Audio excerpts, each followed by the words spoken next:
আসসালামু আলাইকুম। Tabassum easy recipe থেকে আপনাদের নতুন একটা ভিডিও নিয়ে আসছি। এখানে আমি দুধ নিছি 1 লিটার, ডিম নিছি 3টা, চিনি নিছি, এলাচের গুঁড়ো নিছি। আমি এগুলো দিয়ে ক্যারামেল ইগ পুডিং তৈরি করে দেখাবো। আশা করছি আপনাদের ভালো লাগবে। সম্পূর্ণ এই ভিডিওটি দেখবেন। প্রথমে আমি দুধটা গরম করে নেব।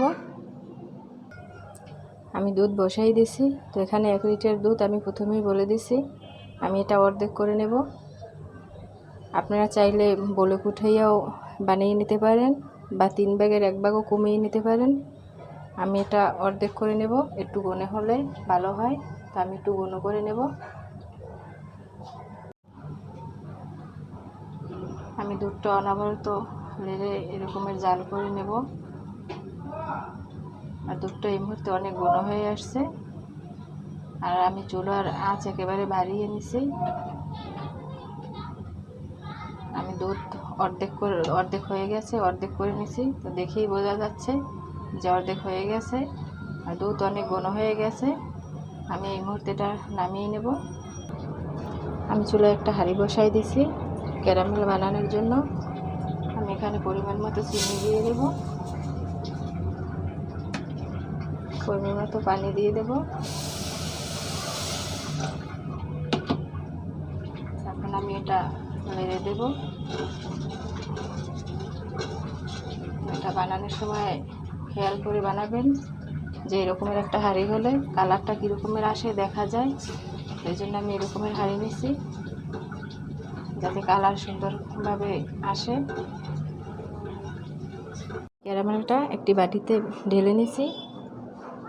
তো এটা ততক্ষণে সেট হতে থাক।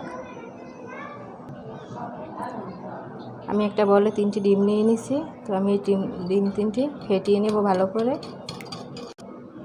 আমি চিনি দিয়ে দিচ্ছি পরিমাণ মতো, আর দিচ্ছি এখানে এলাচের গুঁড়ো।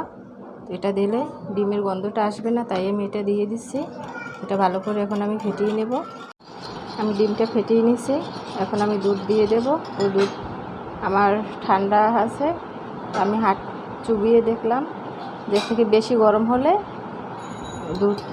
ডিমটা ছানা পড়ে যেতে পারে। এই জন্য আমি ঠান্ডা করে নিছি।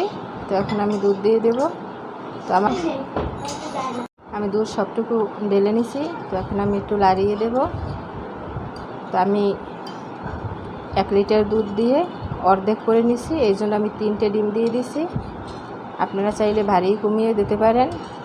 আর 1 লিটার দুধ দিয়ে ফুটিয়ে নিয়েও আপনারা 5-6টার মতো ডিম দিয়ে পুডিং তৈরি করে খেতে পারেন, বা 3 ভাগের 1 ভাগ টানিয়ে আপনারা দুধ, তারপর 4টা, এর ভিতরে 4টা খাটে, তো 4টা দিয়েও আপনারা পারফেক্ট পুডিং বানিয়ে খেতে পারেন।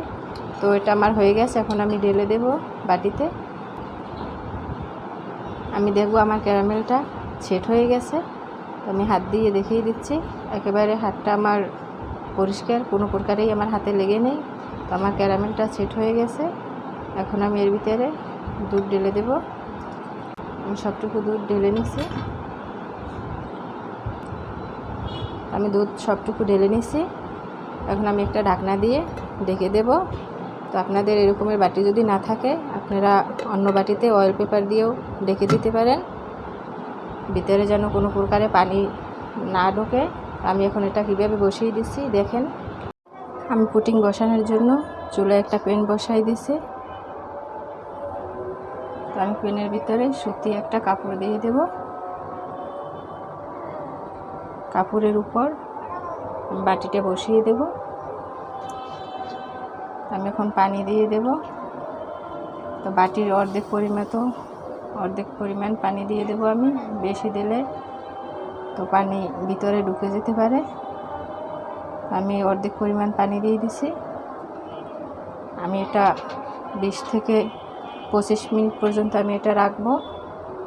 আমি এখন ঢাকনা দিয়ে ঢেকে দিলাম। আর এখানে যে একটা ছিদ্র আছে, ছিদ্রটা আমি আটকিয়ে দেব টিস্যু দিয়ে।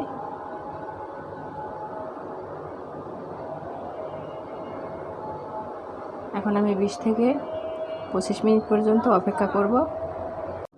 আমার 25 মিনিট হয়ে গেছে, তো আমি দেখে নেব পুডিং কেমন হয়েছে। ঢাকনাটা তুলে নেব।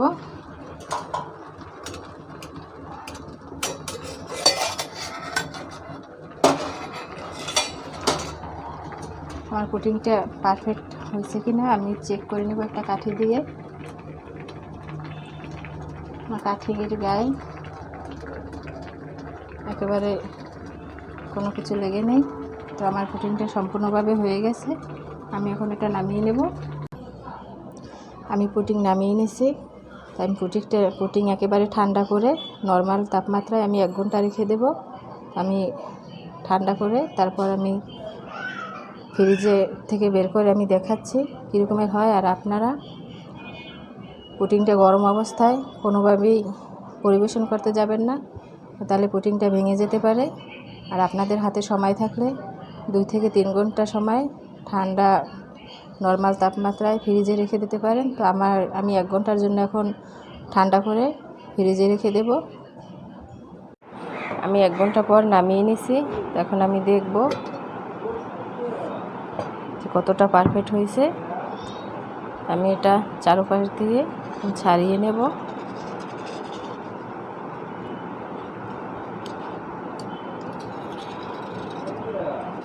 আমি ছাড়িয়ে নিছি।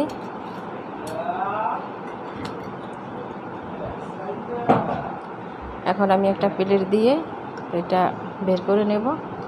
আস্তে প্লেটটা আগে আমি উপর দিয়ে এরকমেরই করে তারপরে আমি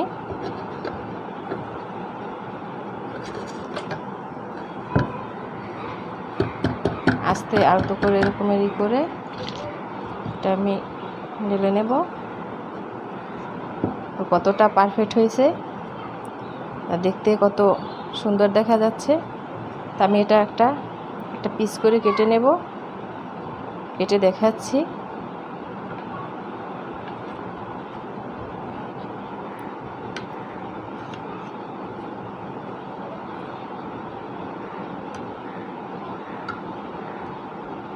কতটা সুন্দর দেখা যাচ্ছে, কতটা পারফেক্ট হয়েছে। তো দেখতেই পাচ্ছেন যে কতটা সুন্দর হয়েছে, বা ভিতরে কোনো ছিদ্রও দেখা যাচ্ছে না, একেবারে স্মুথ। তো আমার ভিডিওটি ভালো লাগলে লাইক কমেন্ট শেয়ার করে দেবেন। আর আপনারা এরকমের বাসায় তৈরি করে খেয়ে জানাবেন যে কেমন হয়েছে। তো ভালো থাকবেন, সাবস্ক্রাইব করে দেবেন, পাশে থাকা বেল আইকনটি ক্লিক করে দেবেন। আল্লাহ হাফেজ।